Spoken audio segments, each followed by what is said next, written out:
Salam setanah air, sebangsa dan senegara. Untuk menghadapi masa bencana alam dan di era pergulatan bebas di seluruh negara, saya amati dari jalur penjuru di antero jagat ya, satu global. Dari mana datangnya pemikiran itu? Dari pemikiran dahulu ya, sejak belajar dan mengajar.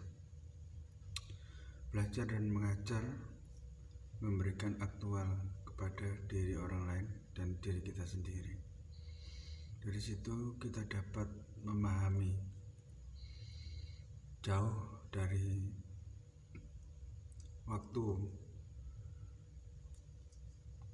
kegiatan itu dikerjakan sampai sekarang, yang berkisar antara puluhan tahun, tetapi masih membekas kepada perjalanan hidup kita. Seandainya kita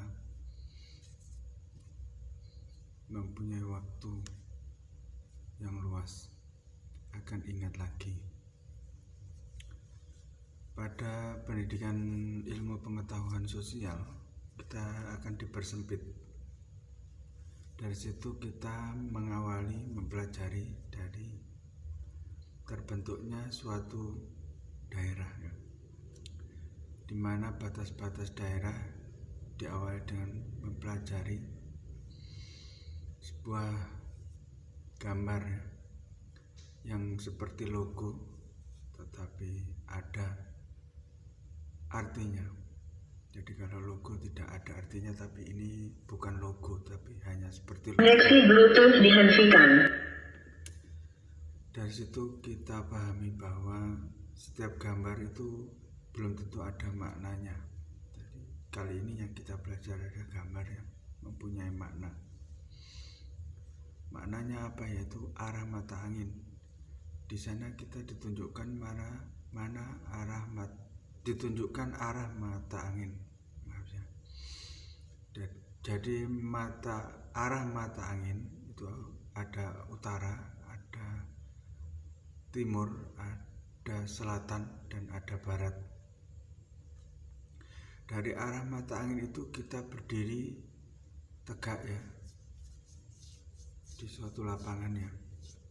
Kita akan memandang lurus ke depan. Jadi itulah mata angin. Terserah kemana.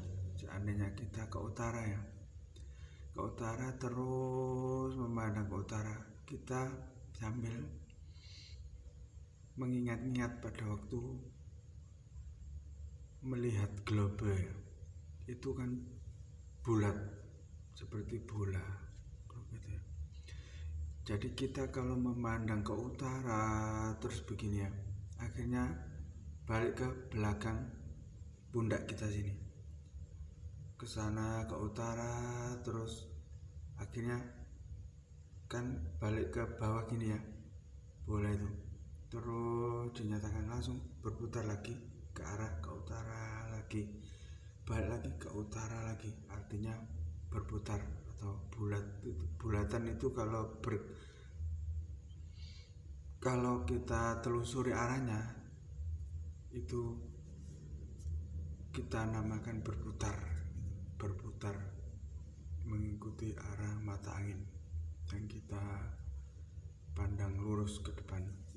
Jadi seandainya kita sudah berdiri mengarah ke utara, jadi kita apabila ingin mengarah ke mata angin lainnya, kita harus bergerak ke samping. Contohnya ke timur, berarti ke samping, putar terus ya sampai ketemu putaran penuh 360 derajat. Berarti kita kembali lagi ke arah timur, namanya juga masih berputar. Dan kebalikannya nanti, kalau kita ingin berputar ke arah barat, berarti kita harus juga ke samping, menengoknya ke samping dan berputar terus sampai ke arah 360 derajat ke arah semula, dan terus saja kita menelusuri arah itu, namanya kita juga berputar.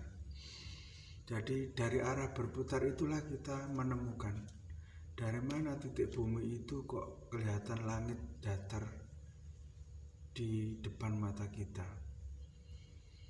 Artinya bahwa langit itu juga mengikuti sudut berputar.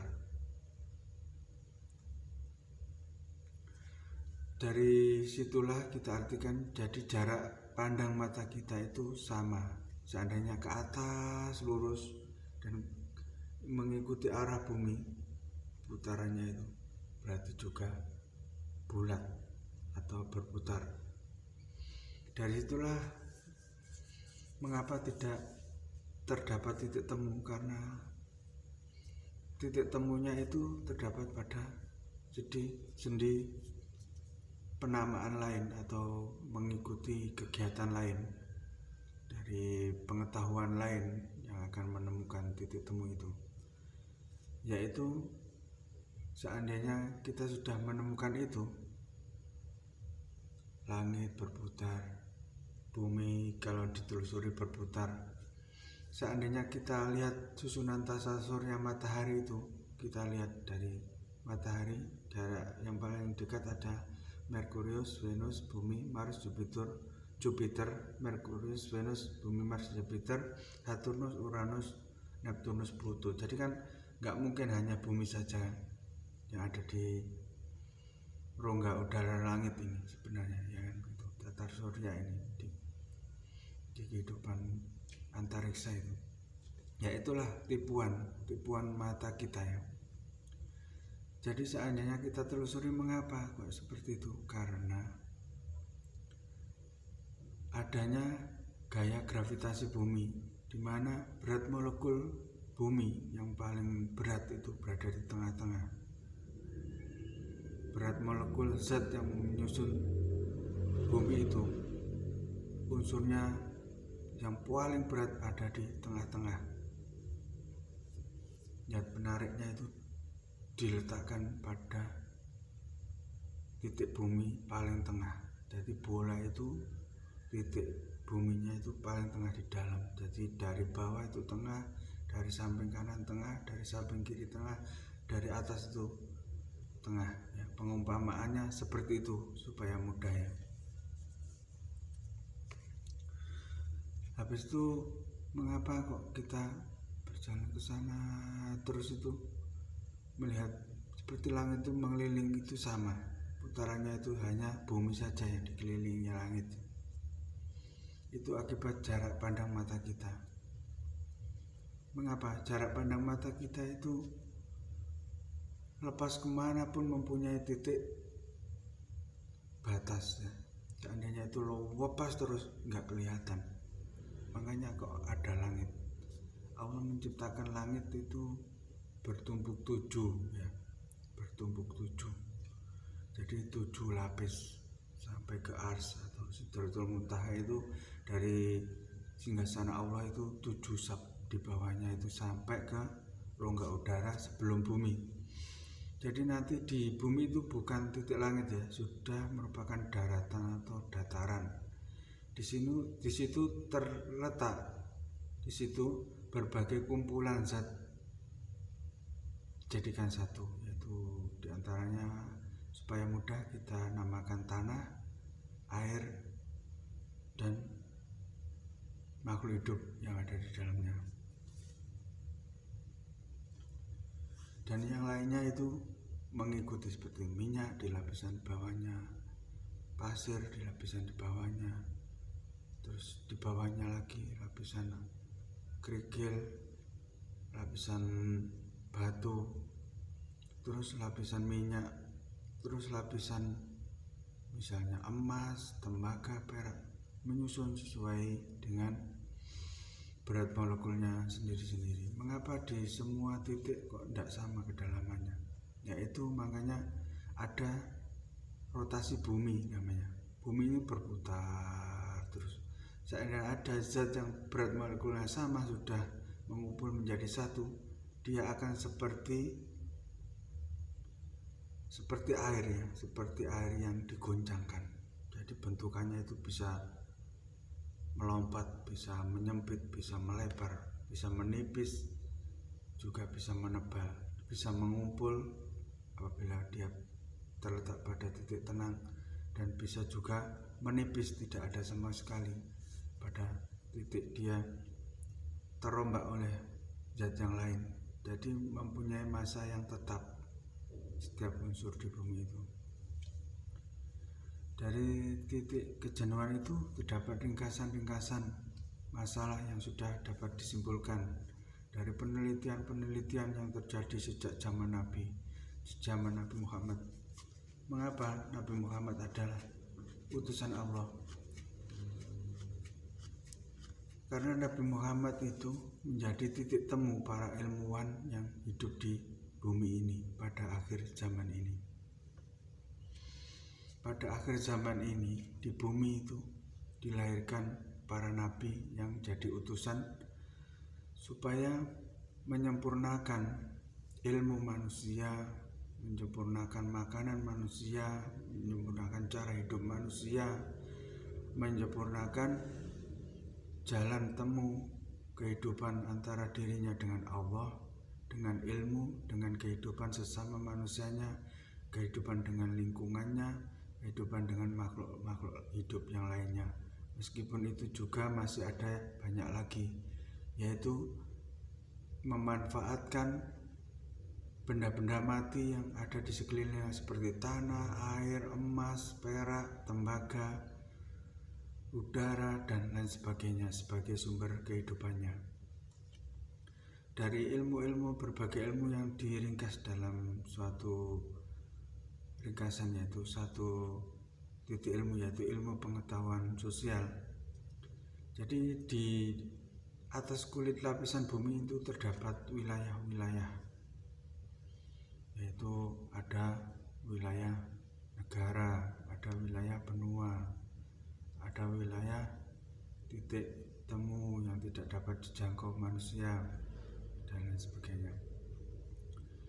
Ada kutub magnet, ada kutub es yang menjadi pedoman yang tidak bisa diubah-ubah lagi. Seandainya kutub es digeser ke utara ke Indonesia, bagaimana? Kutub magnet akan mengikuti bergeser ke arah Amerika, mungkin seperti itu.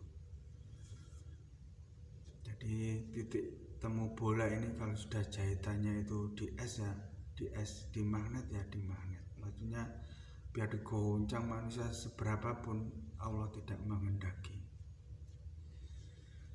Jadi Nabi Muhammad itu memberikan pengetahuan Allahu samawati wal ard. Jadi Allah itu penguasanya langit dan bumi, ya begitu maksudnya. Jadi yang maha mengetahui. Allahul alimul hakim. Jadi Allah itu yang maha mengetahui dan maha pemutus dari segala kemampuan, pemutus dari segala pengetahuan. Maksudnya seperti itu. Di dalam awal Al-Quran, Nabi Muhammad menyusun dengan Zaid bin Sabit. Diawali dengan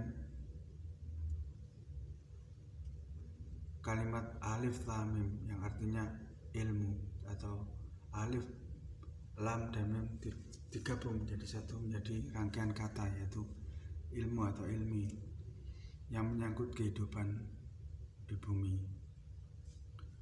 Zalikal kitabul la raiba fih, yang berarti di dalam kitab ini tidak ada keraguan-raguan.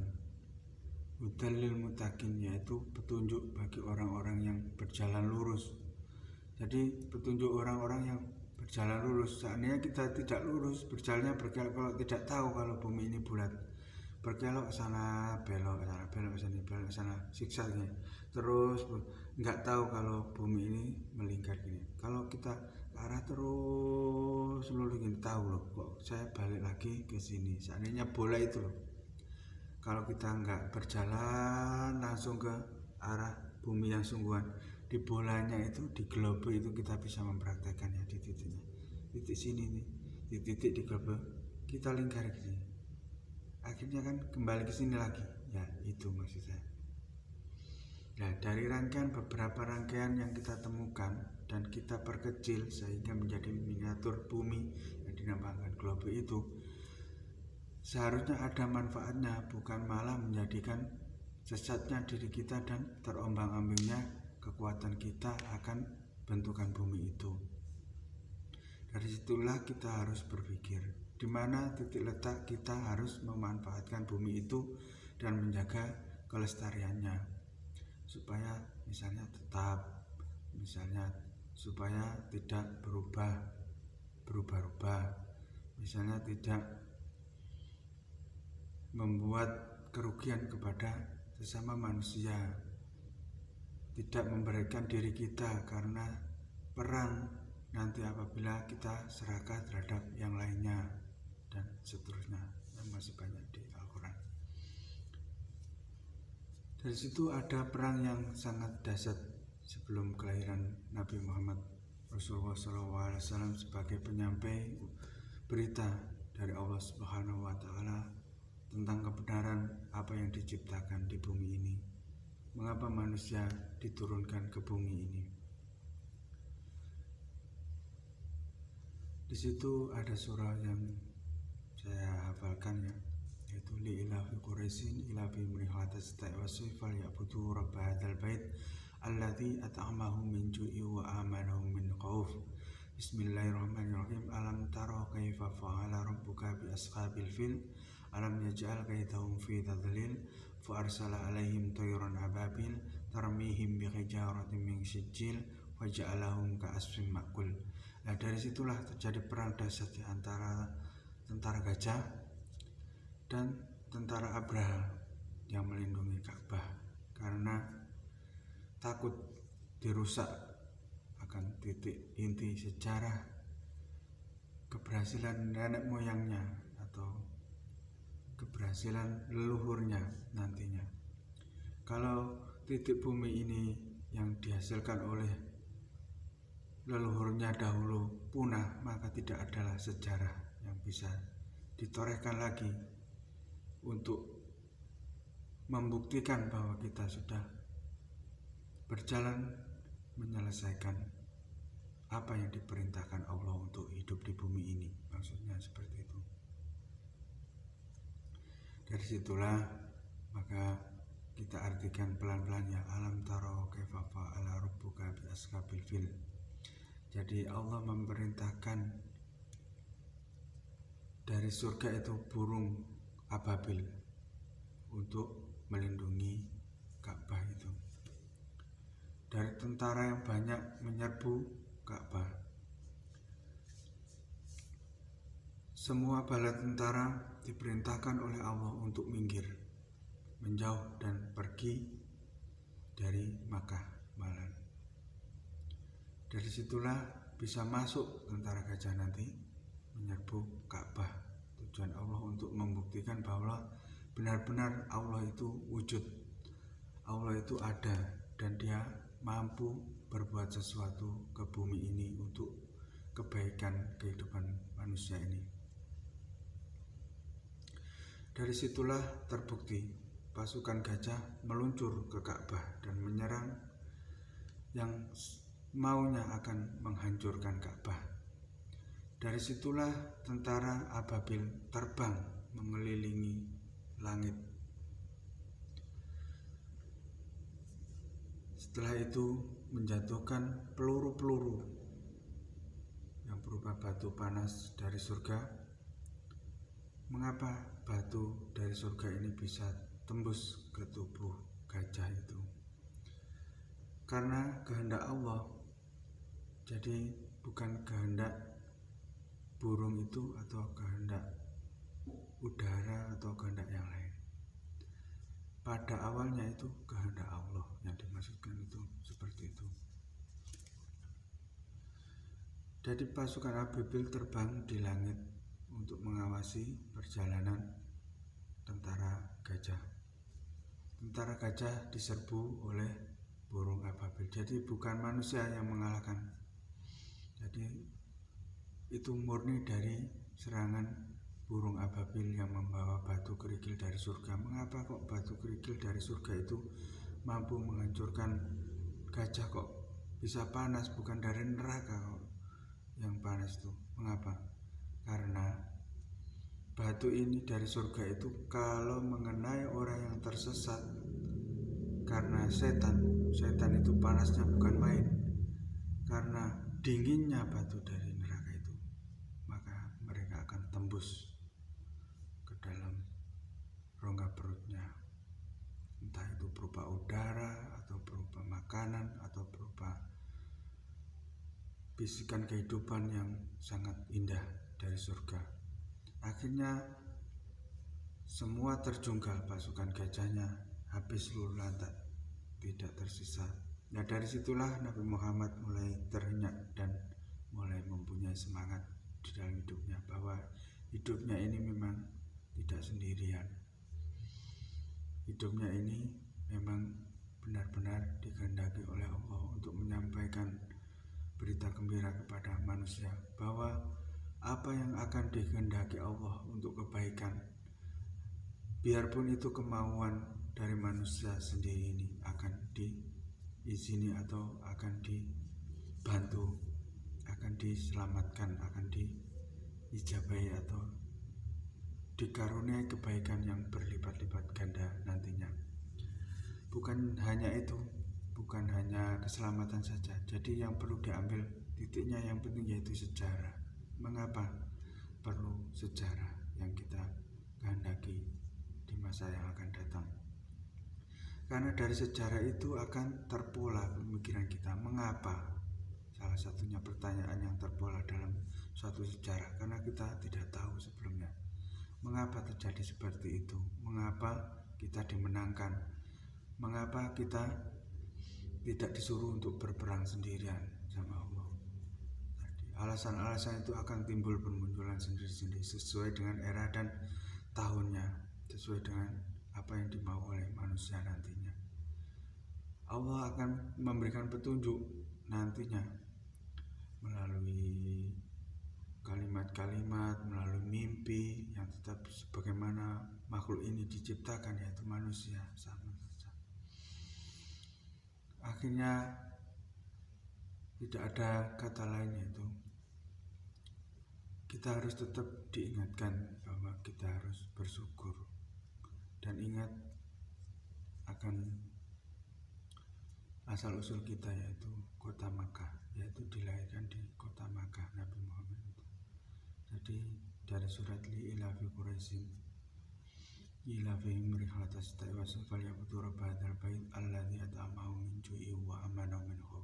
Dari situ apabila kita mau mengartikan sendiri-sendiri, Nabi Muhammad pun tidak tahu sebelumnya itu bagaimana kehidupan orang di sukunya itu, kehidupan bagaimana sebelum dia lahir itu kan terus terang kan nggak tahu ya, nggak ada yang bisa tahu orang sebelum lahir itu normalnya itu ya, wajarnya itu nggak tahu, belum bisa tahu memang ya itu semua orang kan bisa dipakai rumus. Jadi ya memang nggak bisa dibuktikan kalau Nabi Muhammad itu tahu sebelum lahir itu sukunya itu kebiasaannya bagaimana, nenek moyangnya bagaimana, terus berkunjungnya ke rumah bagaimana, meninggalkan rumah itu bagaimana, nggak tahu. Jadi ya tahunya itu turun ayat dari Allah yang berbunyi itu, baru tahu. Itulah kenyataan suku Quraisy sebelum Nabi lahir itu begitu, itu yang diagungkan oleh Allah. Mengapa dia itu dilahirkan di suku Quraisy? Biarpun Nabi Muhammad juga mempunyai penyesalan sama seperti kita semua, mempunyai harkat dan martabat juga, kehormatan juga mempunyai rasa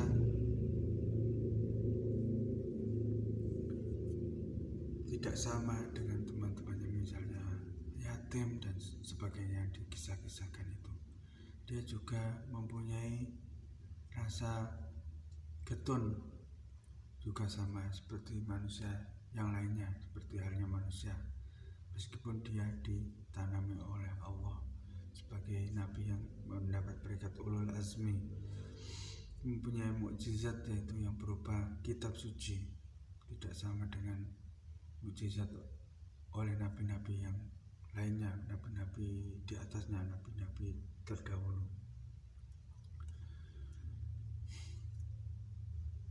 Dari situ Nabi Muhammad tidak dikaruniai mukjizat yang berupa